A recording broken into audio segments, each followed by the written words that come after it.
মুহূর্তে আপনাদের রাজশাহী নিয়ে যেতে চাই। মহানগরীর মাদ্রাসা মাঠে নির্বাচনী জনসভায় বক্তব্য দিচ্ছেন জামায়াতের আমির ডাক্তার শফিকুর রহমান। নুডলস খান নাই তো নুডলসই খান নাই। আমরা তাদের সবাইকে সম্মান করব, যাকে ভালোবাসতে বলেছেন তাদের সবাইকে ভালোবাসবো, কিন্তু আল্লাহর কসম আল্লাহ ছাড়া কাউকে ভয় করব না, নারীরাও না পুরুষরাও না, ভয় শুধু আল্লাহ তাআলার জন্য। কিন্তু একটা ভীতির রাজত্ব গত 54 বছরে কায়েম করে রাখা হয়েছে। গত জুলাইয়ে যাওয়া করার প্রয়োজন অনুভব করবে না, ভয় পাবে শুধু আল্লাহ তাআলাকে। আল্লাহ রাব্বুল আলামিন যাকে সম্মান করতে বলেছেন আমরা তাদের সবাইকে সম্মান করব, যাকে ভালোবাসতে বলেছেন তাদের সবাইকে ভালোবাসবো। গত জুলাইয়ে আকাঙ্ক্ষা ছিল তারা একটা বৈষম্যহীন ন্যায় বিচারে ভরপুর একটা বাংলাদেশ চায়। এই জন্য রাস্তায় নেমে স্লোগান দিয়েছে মাত্র একটা, বলেছে উই ওয়ান্ট জাস্টিস। আমরা ন্যায় বিচার চাই। ন্যায় বিচার সমাজে যখন কায়েম হবে বিচারে ভরপুর একটা বাংলাদেশ চায়। এই জন্য রাস্তায় নেমে স্লোগান দিয়েছে মাত্র একটা, বলেছে উই ওয়ান্ট জাস্টিস। আমরা ন্যায় বিচার চাই। ন্যায় বিচার সমাজে যখন কায়েম হবে তখন সকলেই তার পাওনাটা পেয়ে যাবে। সেই ন্যায় বিচার কে দিবে, কোথার থেকে দিবে? সেই ন্যায় বিচার তারাই দিবে যারা বিচারকে সম্মান করে। আর সেই বিচারের উৎস হচ্ছে আল্লাহর বিধান। আল্লাহর বিধানকে বাদ দিয়ে দুনিয়ার কোথাও ন্যায় বিচার কখনো কায়েম হয়নি, হওয়া সম্ভব নয়। আল্লাহ সমস্ত সৃষ্টির খালেক, আমরা বাকিরা সব মাখলুক।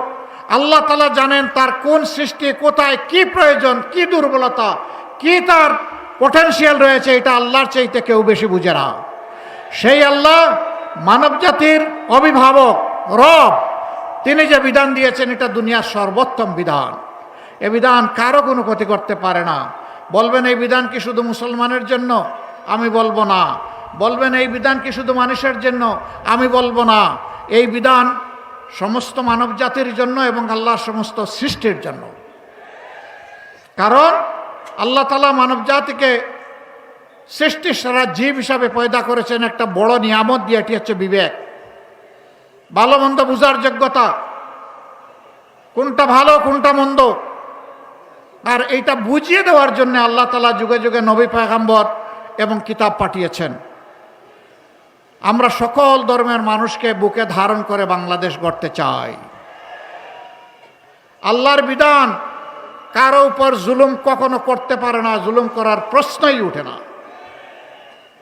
এদেশে আমরা মুসলমান, হিন্দু, বৌদ্ধ, খ্রিস্টান, নারী, পুরুষ, এই দেশে বহু নৃতাত্ত্বিক গোষ্ঠী আছে, সাঁওতাল ভাই বোনেরা আছে।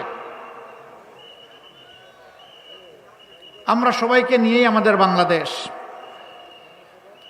এই স্টেজে কিংবা সামনে, ডানে কিংবা বানে, দেখবেন যে দুইটা মানুষ হুবহু সমান না, কিন্তু সবগুলা মানুষ মিলেই আমাদের এই সমাজ। আমরা এই জাতিকে আর বিভক্ত করতে দেব না। আমরা ঐক্যবদ্ধ একটা জাতি নিয়ে এগিয়ে যেতে চাই। এই জন্য আমাদের 11 দলের স্লোগান হচ্ছে ঐক্যবদ্ধ বাংলাদেশ। আমরা আর বিভক্ত করে জাতিতে জাতিতে, মানুষে মানুষে আর হিংসা এবং বিদ্বেষ জাগিয়ে রাখতে কাউকে দেব না। সম্মানিত ভাই ও বন্ধুগণ, আমাদের কথা সাফ। আমরা আল্লাহর দরবারে ওয়াদাবদ্ধ। দর্শক, এতক্ষণ আমরা জামায়াত আমিরের বক্তব্য শুনছিলাম। তিনি বেশ কিছু উন্নয়নের কথা বললেন, বেশ কিছু প্রতিশ্রুতিও দিলেন, সেটি শুনছিলাম।